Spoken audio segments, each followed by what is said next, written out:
আসসালামু আলাইকুম বন্ধুরা, শুভ সকাল। ভোরের হালকা শান্ত বাতাস খুব ভালো লাগছে। অবশ্যই যারা ভোরে ঘুম থেকে উঠেন এই দৃশ্যটা অবশ্যই দেখেন এবং আরামদায়ক আবহাওয়া উপভোগ করেন। আজকে একটি ডাটা গাছের ফুলের সাথে পরিচয় করিয়ে দিব। এই ডাটা গাছটাকে আমি ডাটার বীজ সংগ্রহ করেছিলাম পাংশা থেকে। রাজবাড়ির পাংশা কলেজে জিওগ্রাফি অ্যান্ড এনভায়রনমেন্ট সাবজেক্টের এক্সটার্নাল হয়ে পরীক্ষা নিতে গিয়েছিলাম। পার্শ্ববর্তী একটা বাড়ি থেকে এটা সংগ্রহ করেছিলাম। এটার ফুলটা অবশ্যই অন্যরকম। ডাটার ফুলে যে একটা লম্বা স্টিক হয়ে থাকে এটা তা না, এটাতে অনেকগুলো ফুল ফুটে। একটা স্টিকে বা একটা ছড়ার মধ্যে অনেকগুলো ফুল ফুটে। আমার আরেকটা বড় গাছ ছিল, কালকে কেটে নিয়েছি খাওয়ার জন্য।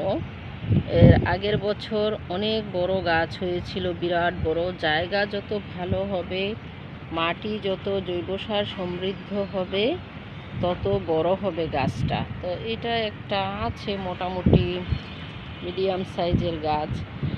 এই ফুলটার বৈশিষ্ট্য দেখেন, সবচেয়ে নিচের ফুলটাকে আমি দেখাচ্ছি। একটা লম্বা স্টিক থাকে, তার চারদিকে আবার অনেকগুলো করে ফুল সাজানো থাকে। তো আমি যখন কালকে ঘরে নিয়ে গেলাম বড় ডাটা গাছটা কেটে নিয়ে, তখন রুই মাছ দিয়ে রান্নার জন্য, তখন বাসায় আমাকে উনি বললেন যে এটা তুমি কি নিয়ে এসেছো, এটা তো ফুল গাছ। তা আমি সামনে ছিলাম না, অন্য রুমে ছিলাম। আমার আসলে মনে মনে একটু হাসি এসেছিল যে এটা ফুল গাছ। আসলে এটা ফুল গাছ মনে হচ্ছে।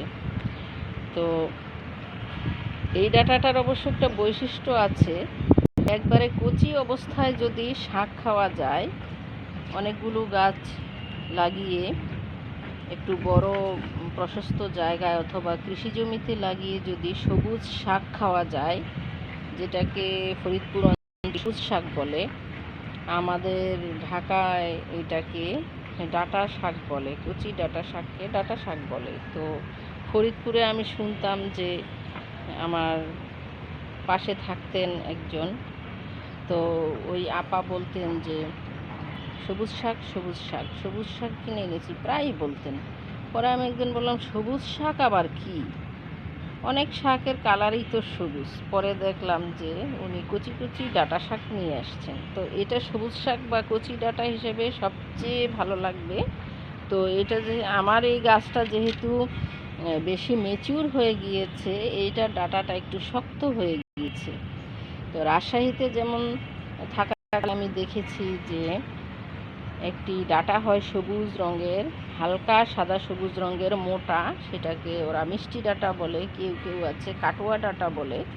সেটা কিন্তু খোসা বা এটার যে শক্ত আবরণটা সেটা সহ একটু লম্বা করে কেটে যেভাবেই হোক রান্না করা হয়, নানান প্রসেস আছে।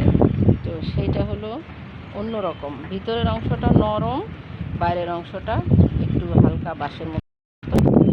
এটাও বড় ম্যাচিউর হলে সেম অবস্থা হয়ে যায়, কচি থাকতে ভালো। তো এই ফুলটার বৈশিষ্ট্যের জন্য আমি দেখাচ্ছি, এখানে প্রচুর বীজ আছে, বাতাস দুলে উঠছে।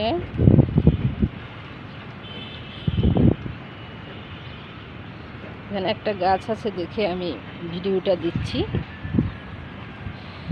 এই ডাটার সাথে আপনারা পরিচিত কিনা কমেন্টে জানাবেন। আর ডাটার এই ফুল আরও অন্য কোনো ডাটা গাছে দেখেছেন কিনা জানাবেন। আর এই ফুলটা আপনাদের কেমন লাগছে সেটা জানাবেন। দেখতে অবশ্যই ভালো লাগে। ফুলটা যত বড় হবে ফুলটা দেখতে তত ভালো লাগে। একটা লম্বা ছড়া, তার চারিদিকে আবার সাজানো ছোট ছোট ফুলের ছড়া।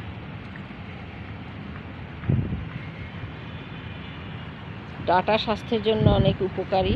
ডাঁটার আঁশ আমাদের পরিপাক ক্রিয়াকে সুস্থ সবল রাখে এবং কোলন ক্যান্সার হতে দেয় না। তো এমনি তো ডাঁটার সবুজ পাতা এটা আমাদের জন্য অনেক উপকারী। আপনারা এই ডাঁটা গাছ লাগাবেন, ডাঁটা তরকারি খাবেন, শাকসবজি হিসেবে খাবেন। আপনারা সবাই ভালো থাকুন, সুস্থ থাকুন, ডাঁটার ফুল দেখে মুগ্ধ হন। আল্লাহ হাফেজ।